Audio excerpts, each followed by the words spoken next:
Pozdrav i dobrodošli u još jedan video.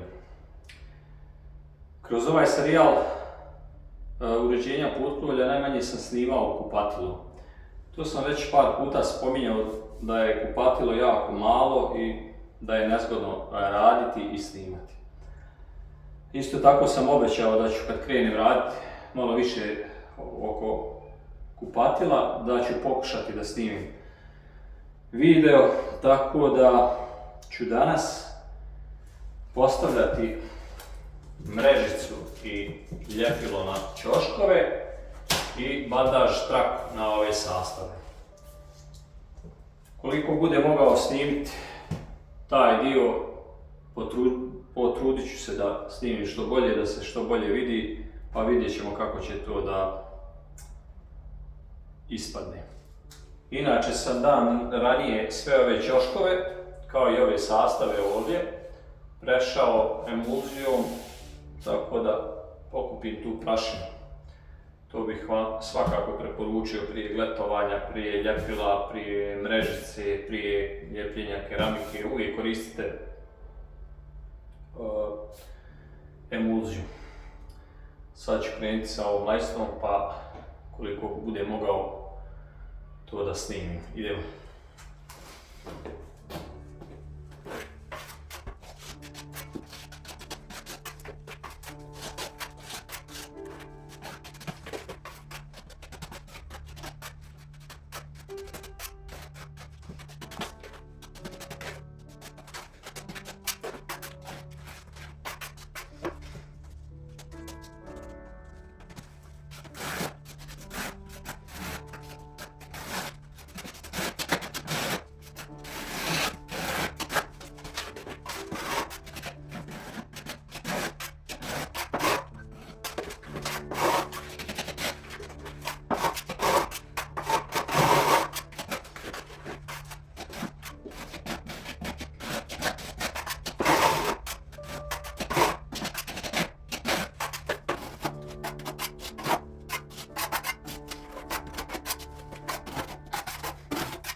za danas sam završio, pošto sam još neke stvari radio pa ne stignem završiti kupatilo danas.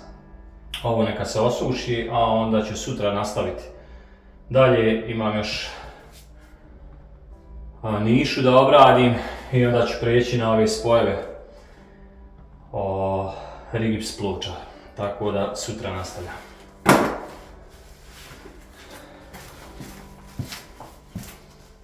Pozdrav! Evo mi je drugi dan, nastavljam radove u kupatilu. Ako se sjećate, ovdje sam i jučer stao sa radovima i morao sam kući.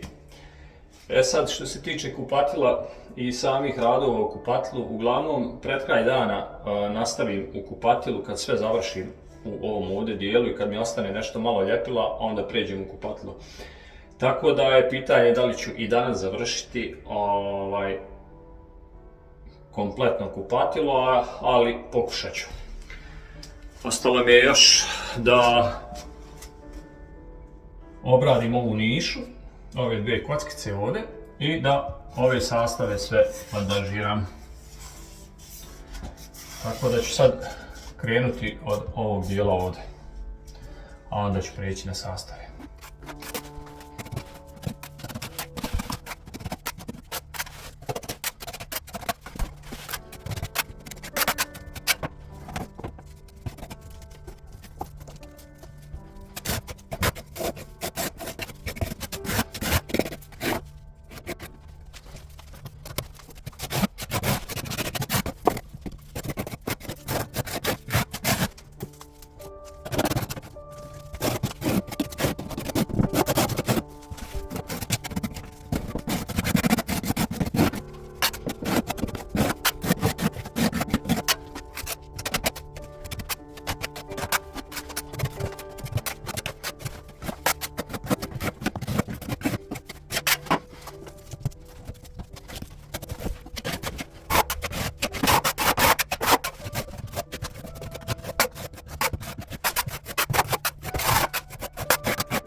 Zvanično je završeno kupatilo.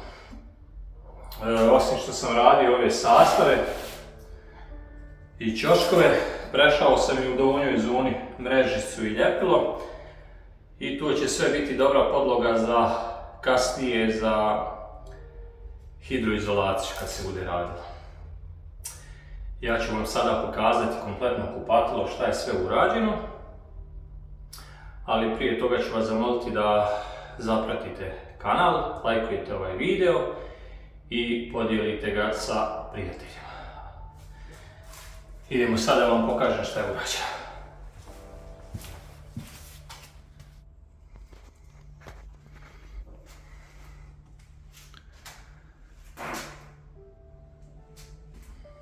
Evo kako to sada izgleda u kupatilu.